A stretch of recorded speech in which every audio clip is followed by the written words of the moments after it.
सुप्रभातम बच्चों, मैं संस्कृत की कक्षा अष्टमी में आपका दोबारा से हार्दिक स्वागत करती हूँ। आज हम नया उपविषय लेकर आए हैं धातु रूप। जैसा कि आप छठी और सातवीं कक्षा में आप संस्कृत पढ़ चुके हो तो आपको पता ही है कि धातु रूप क्या होते हैं। क्रिया के मूल रूप को धातु कहते हैं, जैसे कि पढ़ना, लिखना, सोना, होना। इस प्रकार से अनेक एक्शन वर्ड होते हैं, क्रियाएं होती हैं, उन्हीं के मूल रूप को धातु कहा जाता है। इस प्रकार से हमारे सिलेबस में भू धातु के 5 लकारों का वर्णन किया गया है, जो कि मैं आपको बताऊंगी। सबसे पहले लट लकार, जैसे कि इसको इंग्लिश भाषा में प्रेजेंट टेंस बोलते हैं, सबको पता है। लट लकार वर्तमान काल होता है। इसके 3 पुरुष होते हैं, प्रथम पुरुष, मध्यम पुरुष और उत्तम पुरुष, और 3 वचन होते हैं, एक वचन, द्विवचन और बहुवचन। इस प्रकार से इनका प्रयोग किया जाता है।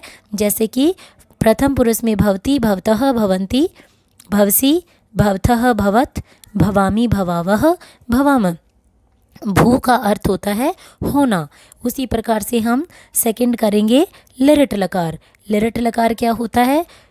भविष्यत काल, यानी कि भविष्यत काल यानी फ्यूचर टेंस। भविष्यति जैसे विल शैल हम यूज़ करते हैं फ्यूचर टेंस में, इस प्रकार से संस्कृत भाषा में इसको लिरट लकार बोला जाता है। तो इसके रूप कैसे बनेंगे? धातु रूप भू धातु के लिरट लकार में जब करते हैं तो इसके अंत में सयति, सयत, सयंती लग जाता है। जैसे भू में लगाएंगे, भू का भव बन जाएगा। जब हम इसका धातु रूप में इसको कन्वर्ट करते हैं, जैसे भविष्यति, भविष्यतः, भविष्यन्ति, भविष्यसि, भविष्यत, भविष्यत, भविष्यामि, भविष्यावह, भविष्यामः। इस प्रकार से इसके लिरट लकार में धातु रूप बनेंगे। अगला है लंग लकार। लंग लकार क्या होता है? पास्ट टेंस, बीता हुआ समय। जैसे अभवत, इसके शब्द रूप धातु रूप इस प्रकार से बनेंगे, अभवत, अभवताम, अभवन, अभव, अभवतम, अभवत, अभवम, अभवाव, अभवाम। इस प्रकार से पास्ट टेंस में इस प्रकार से इसके धातु रूप बनेंगे। अब है लोट लकार। लोट लकार क्या होता है? किसी को आज्ञा देना, ऑर्डर देना। आज्ञार्थक शब्द होते हैं भवतु, भवतु, भवताम। इसके धातु रूप ऐसे बनेंगे। प्रथम पुरुष में भवतु, भवताम, भवन्तु, भव। जैसे हम किसी को आशीर्वाद देते हैं, आयुष्मान भव, दीर्घायु भव, कि आपकी लंबी आयु हो। तो इस प्रकार भू का मीनिंग होना होता है।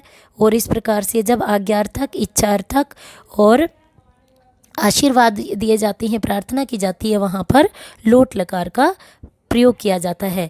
भवतु, भवताम, भवन्तु, भव, भवतम, भवत। ऐसे ही उत्तम पुरुष में इसके बनेंगे भवानी, भवाव, भवाम। और विधि लिंग लकार। विधि लिंग लकार का अर्थ होता है चाहिए, यानी कि के लिए या चाहिए के रूप में इसका प्रयोग किया जाता है। भवेत, जैसे कोई भी कार्य होना चाहिए। भवेत, भवेताम, भवेयु। इस प्रकार से एक वचन में इसके रूप बनेंगे भवेत, द्विवचन में बनेंगे भवेताम और बहुवचन में बनेंगे भवेयु। ऐसे ही मध्यम पुरुष में बनेंगे भवे, भवेतम, भवेत। और उत्तम पुरुष में कैसे बनेंगे? भवेयम, भवेव, भवेम। इस प्रकार से ये 5 लकारों का वर्णन मैंने आपको अलग अलग लकारों के यानी कि टेंसेस के हिसाब से आपको समझाया है। और मैं उम्मीद करती हूँ कि ये आपके अच्छे से समझ में आया है। और ये असाइनमेंट आपको अपनी नोटबुक में नोट डाउन भी करना है और 5 लकारों को अच्छे से आपको लर्न करना है और इसकी परिभाषा भी अच्छे तरीके से आपको याद करनी है। और आपको ध्यान रखना है कि लोट लकार आज्ञार्थक होता है, लंग पास्ट होता है, लिरट फ्यूचर और लट प्रेजेंट टेंस होता है। विधि लिंग में किसी चीज़ की चाहिए के लिए इसका प्रयोग किया जाता है। और मुझे पूरी उम्मीद है ये आपको अच्छे से समझ में आया होगा। अगर फिर भी आपको इससे रिलेटेड कोई भी क्वेरीज हैं तो आप मुझसे व्हाट्सएप के थ्रू पूछ सकते हैं। धन्यवाद।